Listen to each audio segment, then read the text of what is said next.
And good evening, ladies and gentlemen.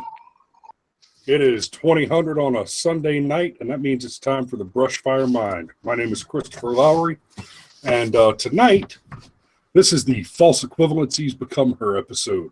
We're going to be talking about the Goldenshowergate situation. We'll talk a little bit about Meryl Streep's speech and the just absolute comedy that is what an ass she's made of herself with that.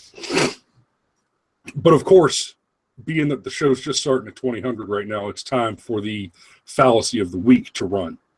So, without any further ado, we're going to jump into it. The fallacy of the week this week is the false equivalency.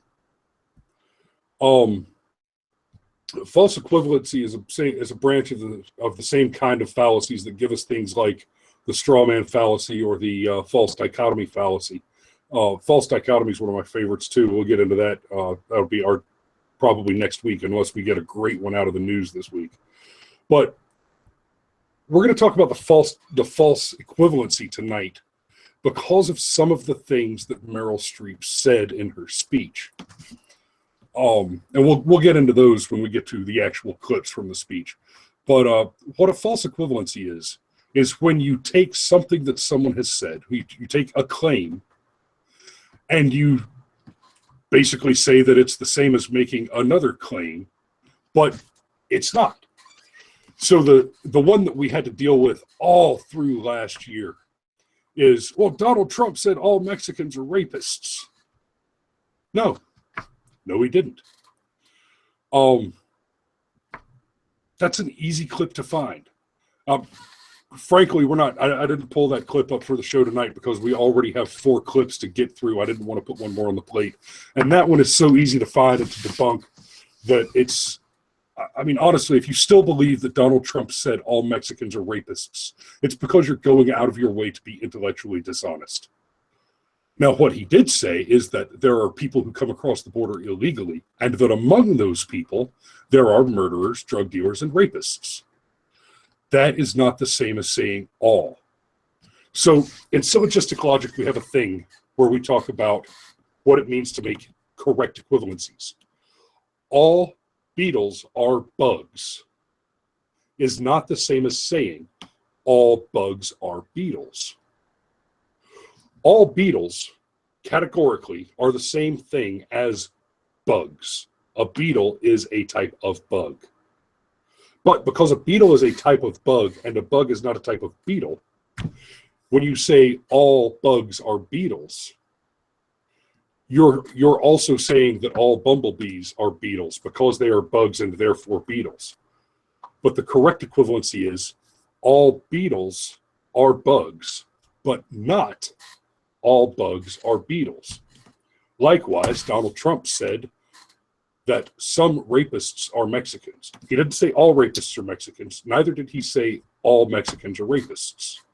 There are rapists who are not Mexican. There are Mexicans who are not rapists. But there are some rapists who are Mexican and some Mexicans who are rapists. And there's your Venn diagram with Mexican rapists in the middle. That's not hard. The false equivalency claim is that statement X is the same as statement Y when the two statements are not the same. So, that said, I think I'm less than 5 minutes in. Okay, so we allotted me 5 minutes to discuss and explain that concept.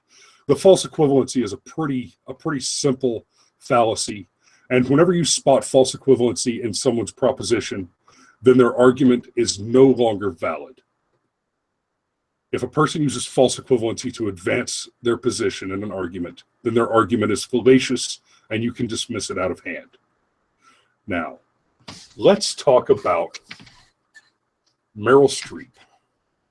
Let's do that first, before we get into the golden showers. Cameron, you want to prime us on the Meryl Streep commentary? Tell us about it, and let me know when you're ready to pull up a clip. Okay, so Meryl Streep. Hang on, I'm sorry to cut you off, Cameron, but just real quick. I don't have your clips queued quite the way we wanted to, because after I queued them all up, Google crashed on me and I had to restart the show. I've got most of them right, but I may have to ask you to repeat some timestamps to me.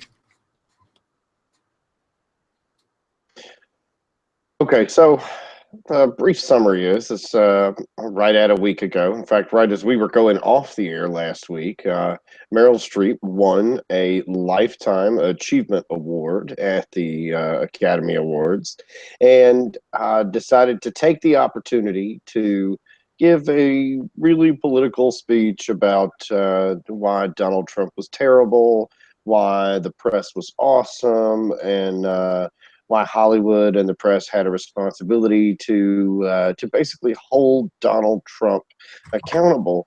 And she said some really wild things, like you want to talk about a false equivalency. She went out of her way to say that there are so many foreigners in Hollywood, and if we kick them all out, all we're going to have to watch is football and MMA. And I would say that the first false equivalency is who said we're going to kick all foreigners out? How in the world did it go from some illegals, not even all illegals, but some illegals will have to go, the violent ones, the gang members, and how did that turn into people that are here on a legal work visa filming a movie?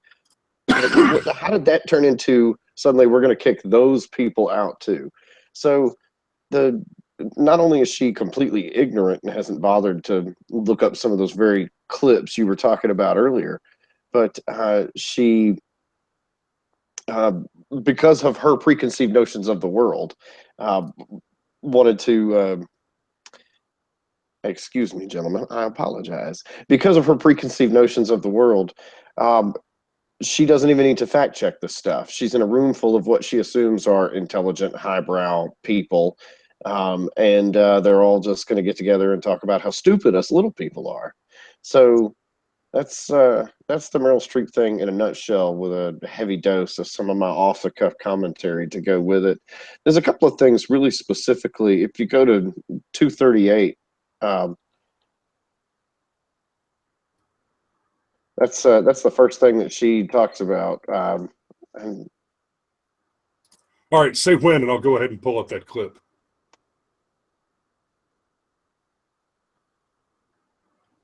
when?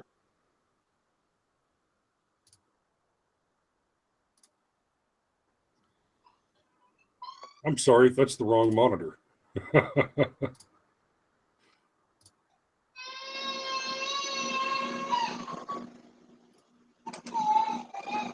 Tasmania. So Hollywood is crawling with outsiders and foreigners.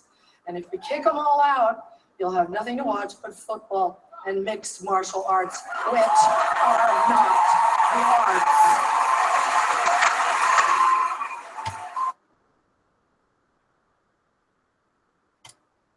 Yeah, so right there, if we kick them all out, you'll have nothing to watch but football and mixed martial arts, which are not the arts.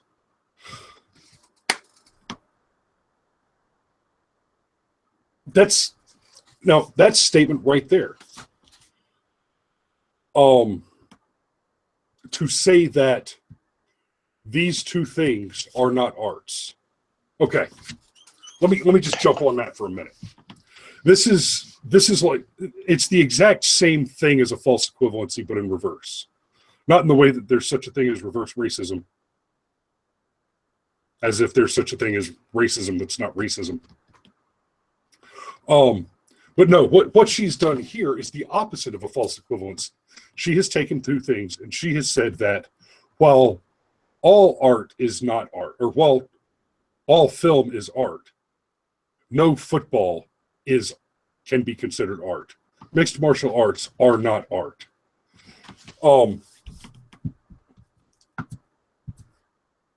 Is she willing to also claim that all art is film? The argument, the aesthetic argument of what constitutes art is so broad and so complex that I dare say that anyone capable of making a statement like this I'm sorry, I'm gesturing and you have no idea. The monitor that the clips are on is that way. But anyone who's willing to make a statement like that clearly lacks the authoritative position to even engage in the argument on the aesthetic, on what does and does not constitute art. If Duchamp can sign a urinal and argue it into a major metropolitan museum as an entry into a contested art display, then dear sweet God, Ronda Rousey's hamburger mug makes the cut. Well, part of the point that I sort of rambled around earlier was all of this lined up with her worldview, and her worldview is built on all these false equivalencies. Like, she equates a Trump presidency with kicking out anybody that's not a cisgendered white male that speaks a certain way.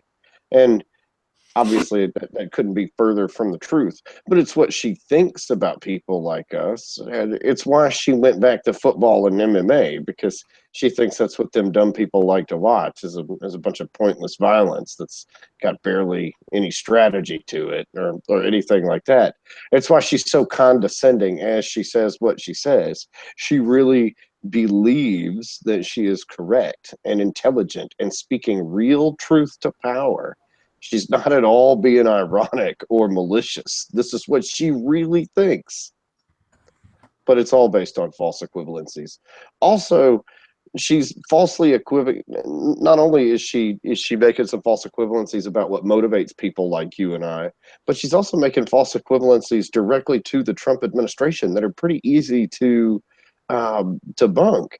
Trump has said more than once that the only people he really wants to kick out are the violent felons and the people that have gang associations. But the Speaker of the House has said more than once that there are even certain illegals that he's okay with staying. And Trump has made similar comments in the past that maybe some people would get to stay. We can be humane. We can be compassionate.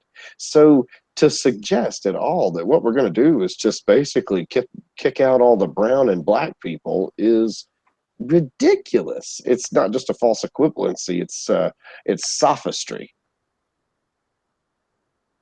Well, all false equivalencies are sophistry. Not all sophistry is a false equivalency. Ha ha ha ha! I'm good at this game. So sophistry, it's often used to describe poor arguing, and that's not a valid description. It would actually be much more accurate to describe sophistry as very, very good arguing, because what sophistry really is making a weak argument stronger with argumentative tactics, using fallacies, in fact, using fallacies and misleading commentary to prove untrue positions or to prove losing arguments. Sometimes two opposing positions both have truth merit, but one position has greater provable value, and a sophist would be the one arguing against the stronger position and using misleading tactics like the many hundred fallacies that we'll be discussing on the show over time to prove that point. So yes, all false equivalencies belong to sophistry, but the reverse is not correct.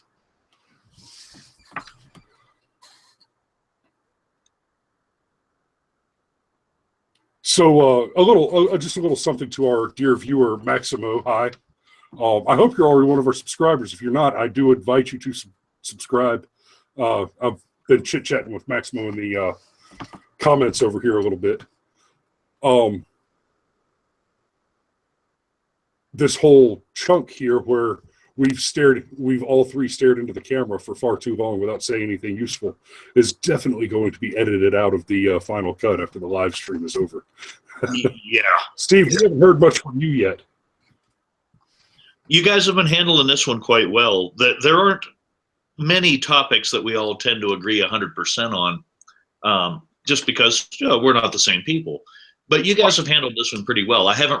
You haven't missed anything that I think needs addressed. all I can Well, do then- is reiterate what you've already said. I don't think that adds to the conversation. Well, then, Chris, cue up the second cut. All right, here we go.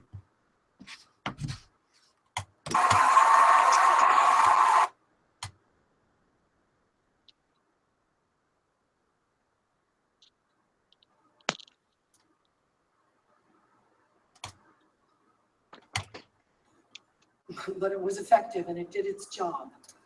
It made its intended audience laugh and show their teeth. It was that moment when the person asking to sit in the most respected seat in our country imitated a disabled reporter, someone he outranked in privilege, power, and the capacity to fight back. It kind of broke my heart when I saw it, and I still can't get it out of my head because it wasn't in a movie. It was real life.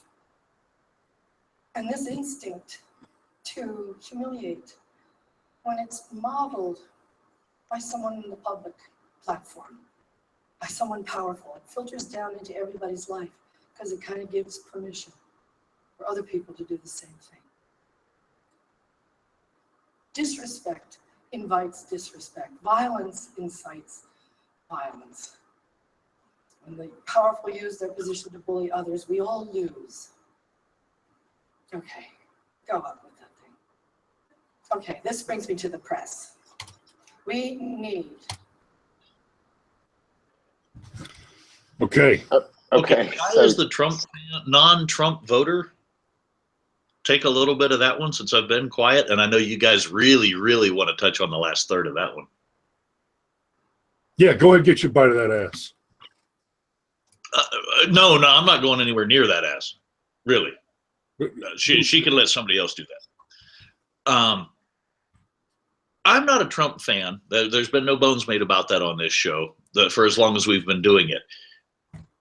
As far as that was not done on film, which means it could not be edited out, which means you can go see the full piece of what was said and done all around that Trump incident she's describing, is the fact that the gesture that he made was not to call out someone's disability. It's the gesture he makes when he's arguing against someone who's got a futile argument. He's done it in the past. You can look up a bunch of things that he's done when he's had a one-on-one discourse with someone and he describes their panicky reaction. He does the same thing for every panicky reaction. It's not the disabled reporter that he was making fun of.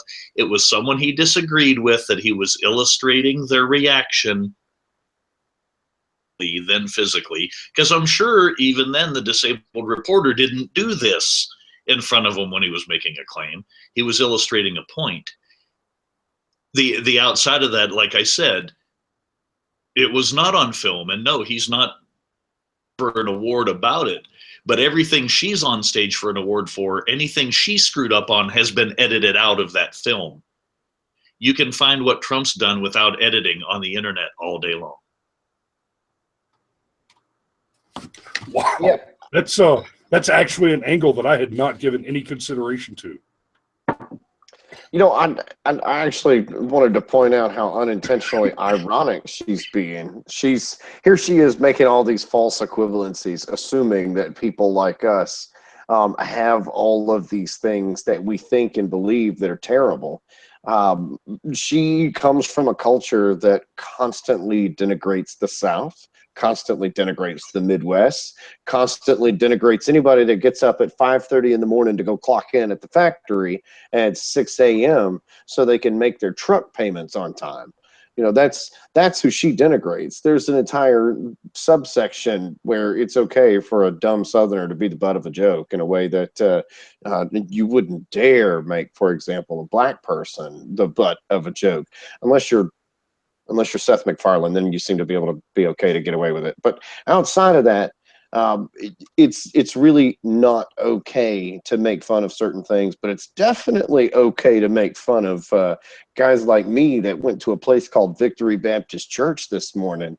Oh my God, I am like the enemy as far as they are concerned. I am everything that is wrong with this country with my 12 gauge shotguns and my cheap beer and the fact that I work several hours a week to try and keep my wife at home with my babies, you know, all that terrible kind of stuff. So people in Hollywood are powerful. People in Hollywood have their target audiences that they like to make laugh. So as they go out and they make fun of people like me, like you, and like you, who are they trying to make laugh? Who is their target audience? Who are they trying to get to show their teeth? So this whole speech, without even trying to, ended up being so incredibly unintentionally ironic. Because if she knew anything about me, my way of life, or how any of us go about our day-to-day business, like, yeah, I did watch football yesterday, and am I stupid for it? Am I not Yes, smart because you weren't because I watching a Meryl watched Streep. football? Exactly. Exactly. So as she says that disrespect, and what really stuck out to me was when she said disrespect breeds disrespect. And man, she is so right. She is 1,000% right, because that looking down her nose at people like me, looking down your nose at people in Pennsylvania that actually want to go back to work, people in Ohio that want to go back to work, have 50-hour, 60-hour work weeks. They want it. You know, that is what created Trump. Trump, as Chris has pointed out more than once, was so well suited to win the election because he was prepared to engage in a fight. This was war. Ethics would just have to come later, because if you don't win the battle, you can't write the history books. It just is what it is. So yeah, you look down your nose at me, and I wouldn't normally vote for Donald Trump. And then I get sick of your shit, and a guy comes along that pisses you off, and he starts to look like a really, really good alternative, because all you do is piss me off. All you do is just assume I'm going to watch The Devil Wears Prada every damn time it comes on TV. I'm not at all. Unless the part where Anne Hathaway's model in the underwear is on, I might watch that for a brief little second. But outside of that, You don't have to watch the movie. yeah, but when you start watching online clips of actresses, dude, you fall down some rabbit holes that you don't even mean to. It happens so quickly, it's not worth it. It is not worth it. You one wrong click and you've got 14 viruses.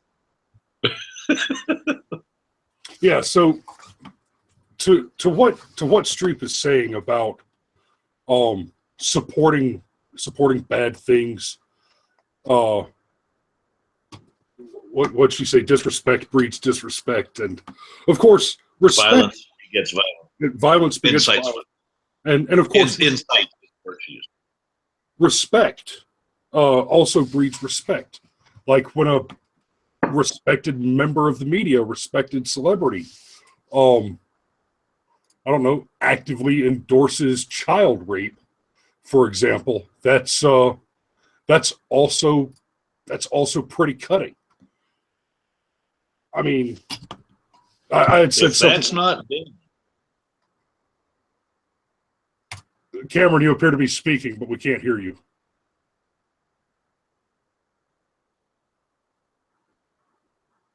No, it's okay that nobody has anything to say now because all our viewers have left.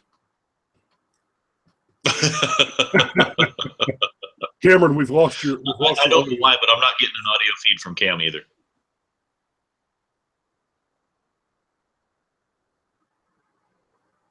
Uh-oh. Okay, go ahead and try that. We'll be here. We don't This have part anybody, will be edited out too. yeah, we don't have anybody watching right now, so I can cut this out in just a minute. So you hadn't seen it as the editing thing that I was talking about? No, I hadn't even thought about that. It just kind of clicked in my head a little bit ago, kind of as I was forming the thoughts when it was time to speak. Her entire life is essentially curated for the camera, and that's pretty much. That's actually it's interesting that you bring that point up, That's something that's very interesting about Donald Trump, and not only the fact that he won the election, but the way that he won the election. Because this was a big deal with his tax returns. Unlike the rest of the world of professional politicians, Donald Trump's life has not been curated for public approval. That's right. He hasn't had control of the news editing process. When you think about all the stuff that Hillary Clinton stands accused of, all the stuff that she stands accused of, and the just overwhelming quantity of evidence there is to support her actual crimes, that all seems incredibly damning before you consider that her entire life has been very carefully curated, and all of the news that has ever been reported by her has been carefully curated and had first right of refusal by herself, her foundations, organizations, her family, her, the Clinton crime consortium that we call the mainstream media. She's had first right of refusal on every story run on her for 40 years. And if that's the case, and this much has gotten out, obviously she did not enjoy that privilege with respect to the WikiLeaks. Certainly if she had had the opportunity, the capacity to put the kibosh on that, we would never have even heard of it. The closest thing to really being out of her control in her real heyday was the stuff around Bill. Not all of it got reported, but a lot more got reported than she was comfortable with, I'll guarantee you. Hey, can we just, speaking of Bill and pedophiles and inappropriate sexual behavior, I noticed that you splashed up that whole Roman Polanski thing. I felt like I had a really good line about that. Can we just go back to it? I just wanted to say if disrespect begets, if disrespect begets. I already closed the window. I don't have it at hand to pop it up again right now. Oh no, that's fine. I still want to say what I want to say. It's if disrespect begets disrespect and violence begets violence, does standing ovations for child rapists beget standing ovations for child rapists? Just curious. You would have to follow the logic. I think it would, yes. And to be fair, that's just the one that came first to mind. She's been an activist for lots and lots of things. And quite frankly, if you engage in activism for third wave feminism, you're a segregationist. You might as well be a member of the KKK. And that's not exactly a false equivalency. Say again?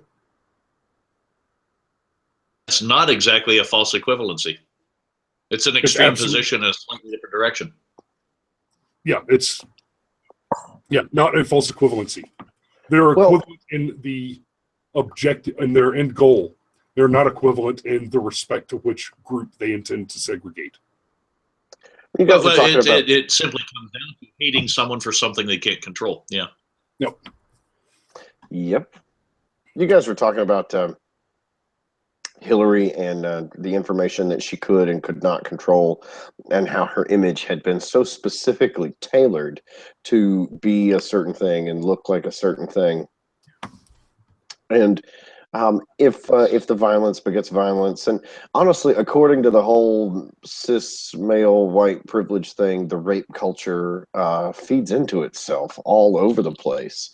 So, when you got a guy like Bill, who we all know cheated on his wife at least once and has been credibly accused of sexual assault more than once in different decades of his life. So what is that more? Again, I just feel like the irony's lost. They're so terrified. Let me correct you a little bit there. It's one thing to have been credibly accused of sexual assault. Like there are accusations that are credible and believable, and a reasonable person could not reject them out of hand. But in the case of Bill Clinton, he's actually been convicted on more than one occasion. The most famous, of course, was his impeachment while he was a president. Now, in that case, what he was impeached for was the crime of Perjury. He perjured himself. He perjured himself in testimony before the congressional committee, and that's what he was actually impeached over. But a part of proving that his statement was perjury meant proving that the counter statement, "I did have sexual relations with that woman," was true. Once that statement was proved true, it's now a matter of the conviction record that he absolutely did commit that sexual assault. Even though the conviction is separate from the sexual assault itself, the conviction has to do with the false statement he made. It is the fact that part of the record of proving that statement to be false is that the counter statement had to be proved true. See what I'm saying? Yeah, but I don't think he assaulted Monica. I think she pretty willingly had stars in her eyes and would have done anything he asked her to do. In fact, one could argue Bill Clinton was so famous, he just got to grab her by the pussy whenever he wanted. Well played, sir. We don't need to, and we don't need to dig into whether or not that was talking about consensual activity. Again, we've treated that before. I mean, of course, what the Donald said was, when you're famous, when you're rich, famous, they'll let you do whatever you want. You can grab by the pussy. So obviously, he's not actually talking about non-consensual sexual assault there. But let's get back to the topic that we're discussing. I think we've pretty effectively treated that. You ready to move on to the next clip? Yeah, the last clip, you smeared my last two clips together by accident. So we've got all the Meryl Streep stuff, but you did it in correct order. She ended with the press, and the press. Well, I didn't let her make the statement about the press. She mentioned the press, but we didn't actually hear the statement. No, and that's fine, and we don't have to hear the statement because she mentioned it. She loves the press. In fact, she made it a point. And they're so vilified, as in vilified, meaning they haven't done anything wrong, but they've been painted as doing it wrong. Yeah, and actually, Cameron, I hate to step on your toes. I'm gonna back you up just a hair and get to the press. I want to talk about something else she said. We're not going to pull the clip. I want to push the press off for just a second so we can kind of dovetail it into the golden shower conversation. First, I want to go back to the beginning of that clip. Y'all can look the clip up on this one. I'm just going to go ahead and tell you what she said. She opens her little diatribe by mentioning that foreigners, not criminal aliens, not criminal foreign invaders, not illegal aliens, no. She just says foreigners, the press, and Hollywood. She says that these three groups are the most vilified and victimized groups of people in the United States. Okay, so let's start with the segregationist. That's it right there. The identity politic, the segregationist, these three groups are distinctly not one another. And then she goes on to explain how all of Hollywood is just chock full of foreigners. Okay, sweetheart, so which is it? Now you're working on false dichotomies. You cannot logically have conflicting equivalencies. A thing cannot be another thing and also not be a thing which the other thing is. If A is B and C is B, then A and C are also A and C. You cannot have A be B, C be B, and A not be C. It's not possible. It's logically fallacious. Can't be done. So she opens with that. Really? You're going to stand there in your $50,000-$60,000 designer dress, holding a lifetime achievement award that's being awarded to you for pretending to be another person all your life. You know, a lifetime achievement that doesn't include any actual work. You're an actor. That's it. You play a person on television. You got your lifetime achievement award. Art. I absolutely believe that art has great value. I do. But when you are an artist who's lecturing me in a dress that cost more than both my cars about how you are the biggest victim, you're done. Your credibility has just expired. Now, please, lead on with the rest of your opinions.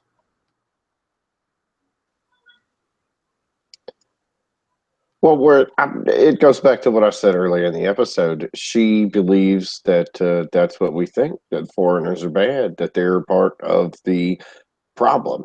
And again, she doesn't realize how unintentionally ironic she's being. And it's also funny that she talks about how vilified the press is because they never do anything wrong, right? Can we talk about that? Can we talk about the most awesome press conference of my lifetime ever? Please. It was amazing. Yeah, let's spend some time on that. In fact, Chris, can we show the viewers exactly what I'm talking about? Can we do that? We can. I have that clip pulled up. I have that clip pulled up, and I do want to watch it in just a second. And honestly, we could we could make a whole night out of just watching the fail blogs on CNN and how many times they've had to retract stories. How often they report not just poorly, but actually report counterfactual information. And it turns out that their report is utterly not just wrong, but designed that way, that they have lied on purpose. So, but let's go ahead and hear from the Donald. Michael comes. Sir, since you're attacking us, can you give us a question? Go ahead.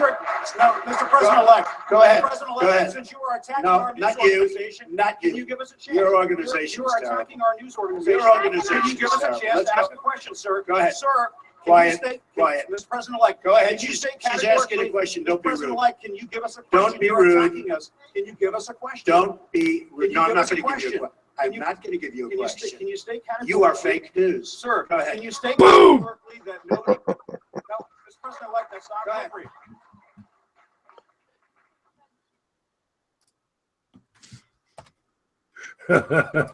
And there he is. Mr. President-elect, that's not appropriate. That's not appropriate. Really? You're sitting there and repeatedly interrupting the President-elect after he's already called on another reporter to speak. How is that appropriate?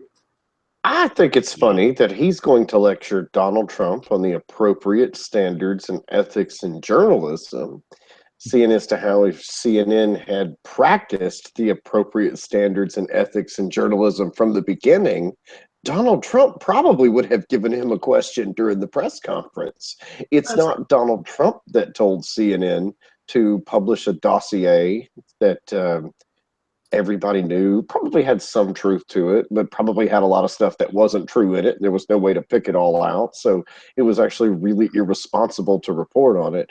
And there, without going too far into it, there are concepts in journalism, just like there are concepts in legal practices or concepts in doctors' offices or concepts in scientific experiments, where there is a process that you go through and you do not deviate from the process. And the process is set up in such a way as to guarantee the credibility of whatever you do. Now, obviously, you can still make mistakes and have to issue retractions, but one of those processes for running a news story is making sure you can prove it. And you don't ever necessarily want to turn your sources over, but you have to know who your sources are. And I'm not suggesting that you tell anybody who your sources are. No. You want to be the deep throat journalist? Have at it. You do that. But you have to know who that source is because you got to understand what their motives are. And so what we're talking about, just so that we're real clear, Shitburger Songbird McCain decided that he heard about this dossier that, by the way, Fox News had heard about, and the AP had heard about, and the CIA had heard about, and the FBI had heard about, and the Senate Intelligence Committee had heard about. So, I mean, everybody knew this dossier existed since last summer, but it was so salacious, and there was so much of it that was so obviously not true that it would have been irresponsible to even report a single teeny tiny portion of it, because it's all such a mess. So what CNN decided, because BuzzFeed somehow got a hold of it and ran a story about it. CNN said, hey, well, BuzzFeed ran a story about it. I guess BuzzFeed is our source. And to be completely fair and factually accurate, CNN did not go into detail about the golden shower portion of it, but CNN did report on this dossier that only came to exist in the way that we know of it because John McCain heard about this. And so he sent one of his aides on his own dime to London to pick this dossier back and bring it back to John McCain because he was a concerned citizen. Yeah. And then, despite the fact that there are obviously all these conflicts of interest and that this dossier has passed through all these different hands, and at this point, from an objective standpoint, unless the people the originators of the documents themselves want to claim credit, there's no way to even backtrace any of this stuff anymore, at least some of it. So by every measure, by every standard, CNN reporting this story was completely irresponsible because CNN knows what every other news organization knows. Most people, even people that read the article, remember the headline, believe the headline. And the headline on this is that there's this dossier that the Russians have on Donald Trump that could potentially be used to blackmail him. And that's going to be what sticks out in people's mind. And that's why Donald Trump wasn't going to give him a question. And to be fair, you know, you bite me once and shame on you, and you bite me twice and shame on me. And if you bite me 17 times, I must be a moron. So, no, Donald Trump wasn't going to give him a question. And I love it. It was the day CNN might have realized we might not be journalists after all. Or at least not anymore. You know, what one might even be able to argue that CNN used to engage in legitimate journalism. But when, 92? I don't know. It's been a while. But one could argue, one might even be able to argue that they entered the industry with all the best intent. Yeah, I'm sure that's what Ted Turner had, was good intent. He's never had an agenda. If this last year and this most recent election cycle has showed us anything, the mask has been utterly pulled off of the mainstream media. It's not even that they have failed so badly that we have caught them with their pants down and we now see what kind of underwear they're wearing.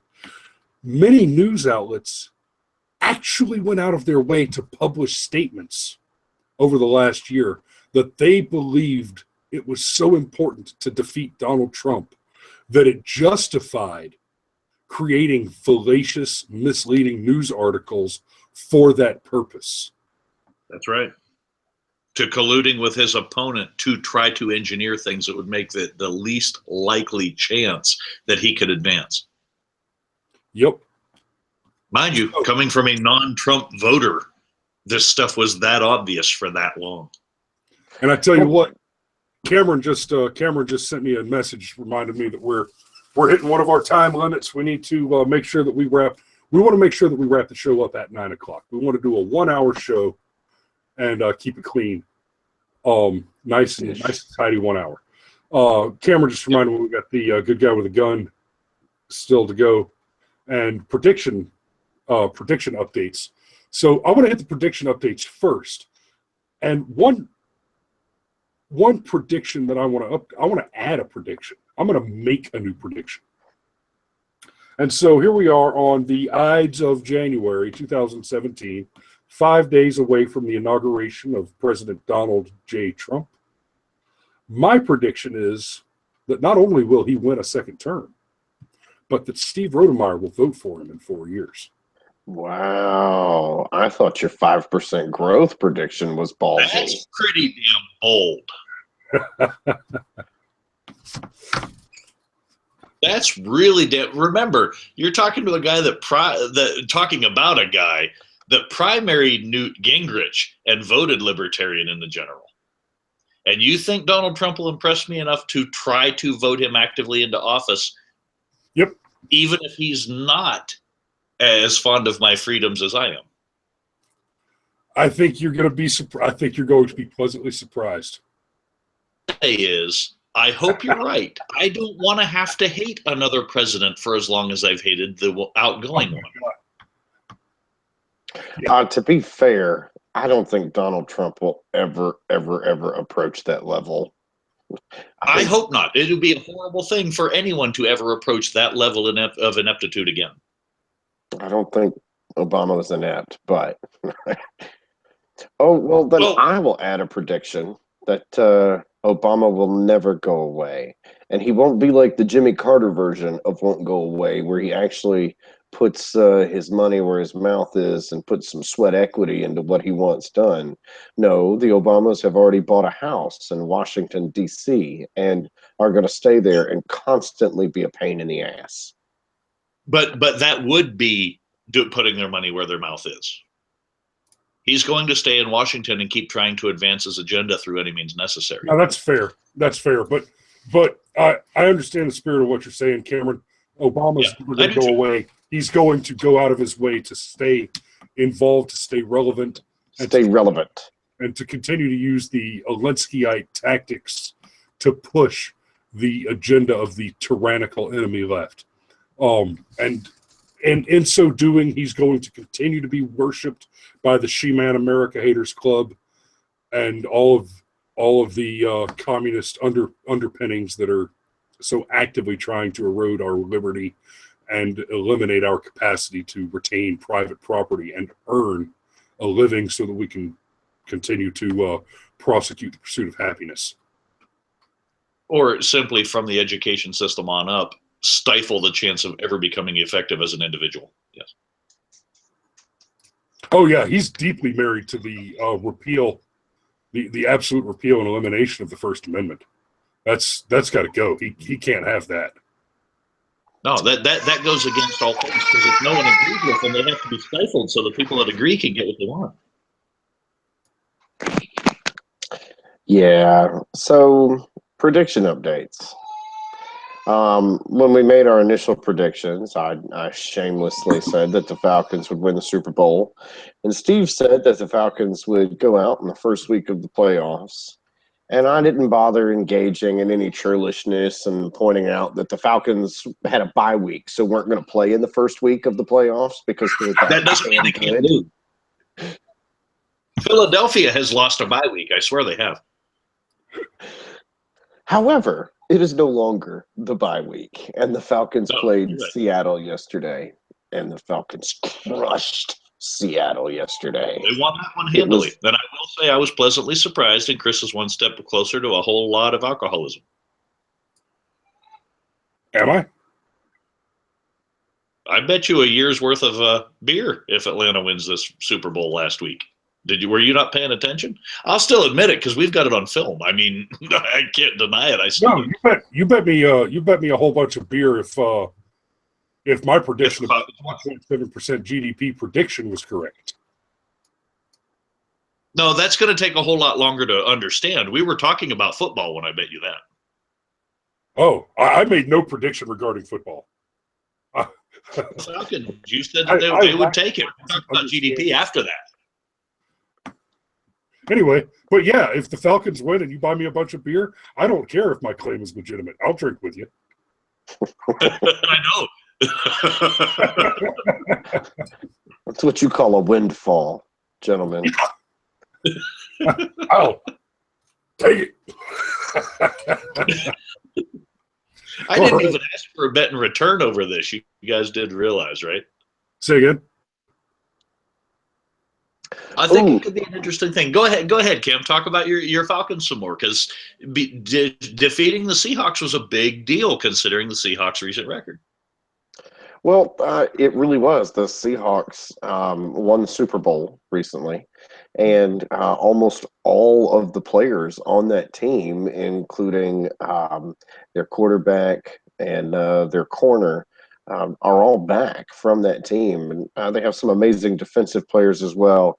So to win this game was not just a good game to win and a big morale boost.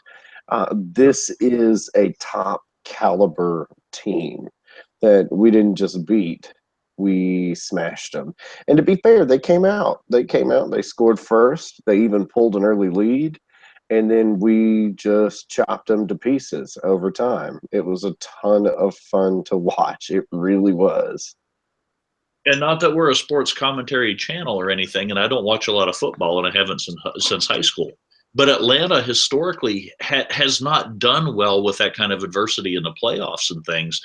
And for them to be able to rally, to stick with it and push their way through it, shows a different breed of team. Goes back to leadership. Absolutely. I mean, it is what it is. If you have the right people up top, it inspires certain things in folks. I guarantee you part of the reason why the Falcons are having the success that they're having is because Dan Quinn is their coach. And Dan Quinn runs his football team how he wants to run his football team. The last time Atlanta had a big, deep run into the playoffs and up to the end like they did, not like I said, I don't watch much football, and typically I tend to bleed black and gold. I was raised an hour north of Pittsburgh. But to be able to see Atlanta carry on, I think is a beautiful thing, because there are a lot of people around here that have old, faded T-shirts that have stayed true Falcons fans for a very, very long time. They deserve it. They really do. My dad had a picture made of me when I was 3 weeks old wearing a Falcons uniform. True story. Trisha's dad was a radio DJ and a radio guy for his entire life. He loved the Falcons, and he actually preferred to listen to the Falcons and the Bulldogs both on the radio. That was just what happened on Saturday and Sunday at Trisha's house growing up. Wow. So Steve, you got some really, really, really good news for us, because this is becoming my favorite segment of the week. I love this kind of news. I love it when good guys win. I do. And guys, well, in this case, I'm not sure the guy was wearing anything outside of the ordinary. But we've got a hashtag we'd like everybody to kind of share, and if you'd like to follow it. We've been calling this traditionally the good guy with a gun segment. But I think it's deeper than that. It's not really the gun that's the hero in this. It's the person that's able to step up and make a difference by exercising rights that they have. And traditionally, through movies and things, people went by cowboy hats a long time ago. And been calling attention to the fact that good people do exist, that not all is dark and foreboding in this world otherwise, but the fact that it exists. We're going to start our own hashtag, and we're going to call this White Hats Matter, because good guys wear white hats, right? And even if they don't, the symbolism is there. Yeah, for a lot of our younger kids in the audience out there, there used to be these movies that we called Westerns. And they involved tumbleweeds and six-shooters and people drinking whiskey and spitting in buckets and riding horses and shooting bad guys and all kind of negotiating over horses with little girls that were economically terrifying. And the way you spotted the good guy in an old Western movie was by the white hat, and the bad guy wore a black hat. That's how you told them apart. And of course, that started with the black and white movies, because we couldn't have a blue hat or a green hat. In Star Wars, the bad guy has a red lightsaber, The good guys' lightsabers are always blue or green to represent a connection with nature or God, unless, of course, you're Samuel L. Jackson, in which case the pimps are the good guys and you have a purple lightsaber because you're Samuel L. Jackson. You do what you want, apparently. But anyway, white hats. Now, the other side of this is, we'll stick with our false equivalence for just a minute, because leave it to the gun geek and the little bit of stats and things that I do tend to know is the anti-gunners today tend to make the open carry, the carry anywhere kind of bills like Georgia's recently passed law a couple years ago. Oh, it'll be like the Wild West if everyone carries guns everywhere they go. Wouldn't that be awesome? Incidentally, there's a higher per capita murder rate by firearm right now in the Wild West. So don't let them convince you that the Wild West was a bad place because guns existed. Kept things a little more equal. Hence why the Colt single action army pistol back then became known as the Peacemaker. It is a polite society. God created man, So, Colt created white equal. hat. That's right. So we're moving on. Let's get to the meat of the subject, because this one does warm my heart a little bit. This is someone doing something selfless to save someone who could not help themselves at the time. Some of our viewers might be familiar with the story. Some of you might not. This is being reported by the ABC affiliate in, somewhere in Arizona, Channel 30. Also attributed to Channel 7 and Channel 15 for different parts of it. They're all ABC affiliates. I don't know how this works. Anyhow, in Tonopah, Arizona, an Arizona trooper trying to help a motorist, I assume state highway trooper, attempting to help a motorist in a rollover crash, was shot in an ambush-style attack, not seemingly by anyone involved in the wreck, but someone took the opportunity that the officer responded to the wreck to try to kill an officer by a random suspect who was then fatally shot by a good Samaritan driving by. The trooper with the Arizona Department of Public Safety was at a traffic stop when he received a report about a driver whose car was shot at near a median at milepost 81 on Interstate 10. The trooper left the traffic stop to investigate, came across a rollover crash, saw that a woman had been ejected from the wreckage. Bad situation to come up on no matter who you are. When the trooper began working to block lanes, a suspect came from an unknown direction and quote-unquote ambushed him, according to DPS. The suspect shot the officer at least once in the chest-shoulder area, which I assume kind of somewhere high here, and fought the trooper to the ground. The dude had obvious intent to end the life of a police officer.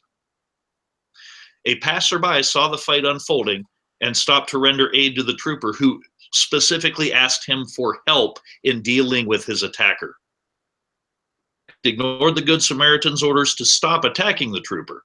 The passerby went back to his car, grabbed a gun, and shot the attacker in order to save the officer's life, who had done nothing other than to stop and help a motorist. Mind you, the trooper was impeded in his attempt to do his protect and serve duty. And later on, it says the woman who was ejected in the rollover crash died from her injuries. The cause of the wreck was not known. May or may not have been connected to the highway shooting. They don't know for sure. But one thing is for certain is we will never know if the trooper could have saved her life because somebody stopped him in the middle of what he was trying to do in order to try to kill him for doing his job. So is there any good news here? Do we have a DRT to go along with this? As far as I know, it hasn't been specifically stated that the attacker died on site, but the end result was one live trooper who was reported as 27 years of service taken to an area hospital where he was in stable condition as of this writing. And at some point, whether it was hashtag DRT, dead right there on the spot, I don't know for sure, but he had a second do it to another officer or anyone else. Hey, Steve, you broke up for a second right there. I need you to repeat your last couple of sentences. All I had said was that as of the report that we were able to find, was in stable condition. The perpetrator was dead. The attack, the Good Samaritan. There's no report of any charges brought to him. The officer had enlisted his help, so I'm sure that will keep him in the clear, which he should have been. He was assisting a good guy. I don't know for sure that the shot killed the attacker on site. They never said that, but whether it was on site, en route to the hospital, or at the hospital, that bad guy doesn't get to hurt anyone else. Rock and roll. Absolutely. Now, of course, our fervent hope for any of these good guy with a gun engagements is that we have a bad guy who is hashtag DRT. Dirt. Dead right there. Right there. DOA just doesn't have this. Dead right there. DOA? Oh, he got to the hospital. He could have died anywhere. No. At the site. Done. Yeah. So, folks, if we have to report you, you better have picked your shot carefully.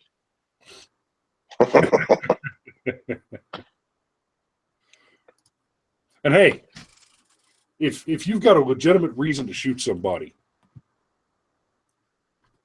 don't give them the opportunity to rebut you when you go to trial. Yeah. You know, if you're trying to be cute and shoot somebody in the leg. Mm-hmm.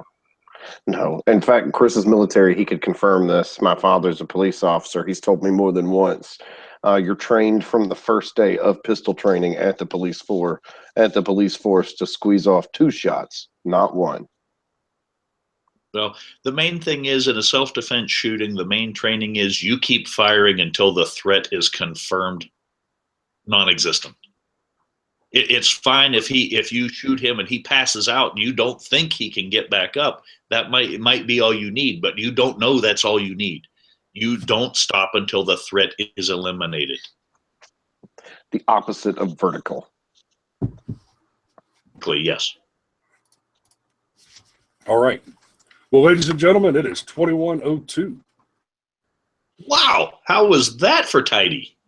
So nice and neat. All wrapped up.